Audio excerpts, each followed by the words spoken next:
এই দেখো বন্ধুরা, আমার এই যে দেখো পটল ভাজা হয়ে গেল।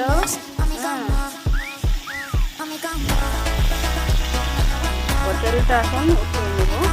আলুটা আগেই ভাজা করছি, মশলা দেবো জিরে দিয়ে। পটল ভাজা এই যে উঠানো হয়ে গেছে। আর এখন আমি দিয়ে দিব এই যে দেখো এই মশলাটা আমি এখানে একটু জল দিয়ে কষিয়ে নেব।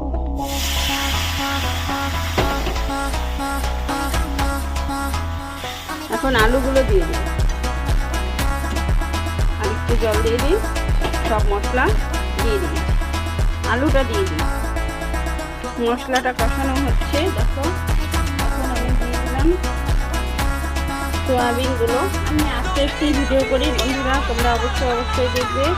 আর বেশি উপকার করি না, আস্তে করে